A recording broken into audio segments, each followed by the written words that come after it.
I made your asses. You can't fire me. You know this joint we playing here? You know how many colors are played here? None. You know why? Because they can't. I am the first. You got to get him up out of here. No one's allowed to touch the body. I'm Richard Penniman. This is my father. Why is his body just laid out here like this? We want to bring him inside. We gonna turn it upside down. The world's gonna come around. Starred in Hollywood classics like Cool Runnings, Above the Rim, and Waiting to Exhale, but Leon Robinson's true passion is making sweet music with his peoples. Okay, get ready, because this will make you wonder, is this real life or just another movie plot? Because trust me, Leon Robinson's life is a mix of highs, lows, and everything in between. That he's an actor, a musician, and a man so fly, he has only one name, Leon! This man doesn't just perform, he delivers in every single way. Born on March 8, 1962 in New York City, Leon was basically born with a story already in the making. Get this, his mother, a nurse, gave birth to him in the very hospital where she worked. The universe just knew, didn't it? From the moment he was born, this guy was already playing by a different set of rules. Growing up, Leon wasn't the typical rebellious teen. He wanted to make his parents proud, be the intellectual type, so he went to Mount St. Michael Academy, a Catholic high school close to home. Now, don't get me wrong, his heart was always set on acting, but unfortunately, his school didn't have a drama department. So what does a determined future star do? He switches gears and goes for athletics. I was a basketball player on scholarship at Loyola Marymount University. But of course, this wasn't just any switch. Everything he touched turned to gold, right? The dude excelled in sports like it was second nature. You just know something big is brewing when someone's that good at whatever they try. But acting? Oh, it wasn't going anywhere. Leon's passion was bubbling under the surface. And one day, he finally got his taste of it. His sister inspired him to participate in a high school rock and roll production. Talk about a game changer. That production lit a fire in him. And from that point on, all he could think about was becoming a character, not just playing one. His thirst for acting didn't stop there.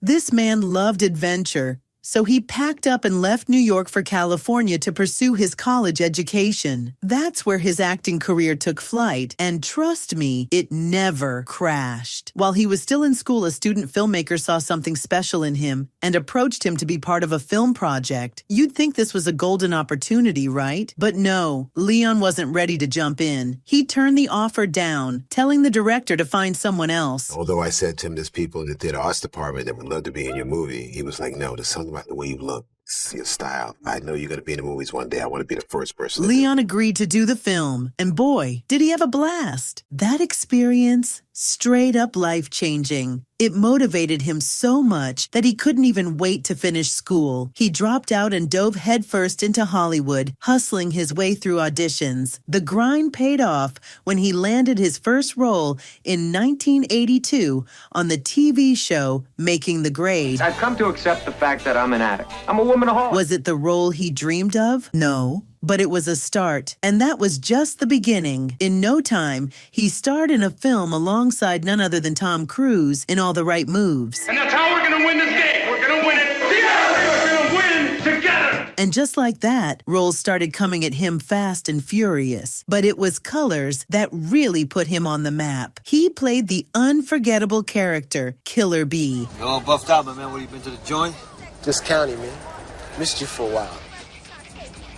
You had a good time? And sure, he might have taken a break from the big screen for a little while, but let's be real, Leon was never really gone. He made smaller appearances, and then bam, the 5 Heartbeats came calling, and that was the moment his life turned around. That role, it was the definition of right place, right time. Here's the juicy part. Robert Townsend, the mastermind behind the 5 Heartbeats, met Leon at the MTV Bass Awards while he was hanging with Madonna. They talked, and Robert recruited Leon for the movie. Can you imagine? 1 minute, you're just chilling with Madonna, and the next, you're cast in one of the most iconic R&B films of the 90s. Now, let's talk music for a sec. Okay, is the only way now. Did you know Leon is a total musical genius? He's the lead singer for his band, Leon and the People. Leon and the Peoples. Leon and the people. Leon and the Peoples.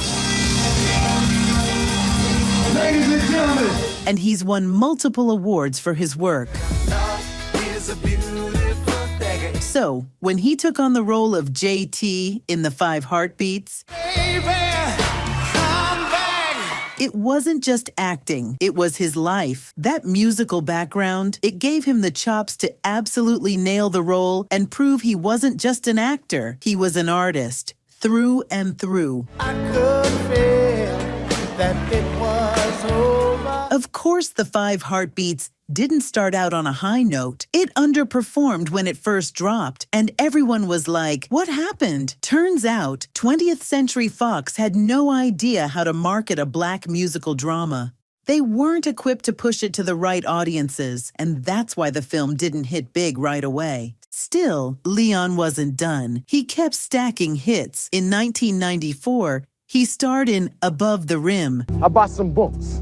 I bought some crazy hard, scar your motherfucking ass books. And let me tell you, this one was legendary. People thought he was too young for the role. So I met with them and, they thought I was too young. So I said, well, I'm an actor, remember that. But once again, he shut everyone up with a performance so good, the film is still considered one of the best basketball movies ever made. And get this, he acted alongside Tupac. I guess when you first met Tupac, he bowed to you. Yeah, but not like The two became close friends. You were actually sitting next to him at the Mike Tyson fight at the MGM. In 1996. Chills, right? Then came Waiting to Exhale, which proved that Leon wasn't just a leading man, he was the leading man. His talent was undeniable, and Hollywood finally took notice. More roles came flooding in, and when it came time for the Temptations biopic, Like the wristwatch? Yeah. producers practically begged him to join. He had the pick of the litter when it came to roles and chose to play David Ruffin. Hey. David, can we talk to you for a second? Yeah, about what? About rehearsal. Y'all's is mama's boys. And you don't know nothing about me and women. A choice that would go down in history as one of his most unforgettable performances. But it's not all glitz and glam. You know how life does, right? In the late 90s, things got rocky. He fell for model-turned-actress Cynthia Bailey, and for a moment, everything seemed perfect. They had a child together, Noelle, and people thought they'd be the ultimate Hollywood power couple. I saw him on TV. I felt a connection, and I knew that if I ever met him, that we would connect. And I was right, because we met, we connected, obviously, as we have a 23-year-old daughter now. But like most relationships, things fell apart. They separated, but interestingly enough, they did so amicably. No drama, but of course the media had a field day with the breakup. What went wrong? Everyone was asking, but they never got an answer. They remained good friends and co-parents. When you see Cynthia and I together, you are seeing something great. Great friends, not great lovers, not husband and wife. We are very, very, very different. Leon Robinson was briefly involved in some major controversy back in the day. Remember Madonna's Like a Prayer music video? The one with the burning crosses and religious imagery? Yep, Leon was in it. He had a cameo role as the man Madonna interacts with in those unforgettable scenes. This video caused a massive uproar, especially with religious groups. The Vatican even condemned it for blasphemy. And while Leon wasn't directly at the center of the backlash, his role in those highly controversial scenes definitely kept him in the conversation. First image, they just showed burning crosses and what appeared to be Madonna kissing the feet and being kissed by Black Jesus. But here's the kicker. This didn't slow him down. Like a Prayer went on to become one of Madonna's most iconic hits. And Leon? He kept his career moving forward without missing a beat. Let's not forget, this man is a fighter. He's snagged some serious recognition over the years. An Emmy nomination for playing Little Richard. Specialty Records, hit maker extraordinaire, coming out here to sign the hottest artist out of Macon, Georgia. Hotter than fish grease in the summertime. Check. A NAACP Image Award for Colors. Nice ride, man. I didn't make it. You're sneaking up on us like that. Check. And don't forget his musical accolades for The Road Less Traveled. Yeah. He's not just a pretty face on screen, he's an all-around talent. Leon's also been giving back, has supported AIDS awareness through concerts, and he's worked closely with charities like Upliftment Jamaica, bringing much-needed resources to the Jamaican community. And guess what? Leon's not slowing down anytime soon. Even at 63, with a net worth of $2 million, he's still making waves in Hollywood. He's involved in projects like The Chai. And I think you're right. But at the moment, Victor's being blamed for it. On the big screen, he's delivered classics such as Cool Runnings, Above the Rim, and Waiting to Exhale. And he's currently filming First Lady of BMF, the Tonassa Welsh story. So yeah, when it comes to Leon Robinson, the tea just never stops brewing. His career, his life, the highs, the lows, they keep you hooked. His performances, unmatched. And I'm sure we haven't seen the last of him just yet. The man is still on top, and there's much more to come. Hold tight.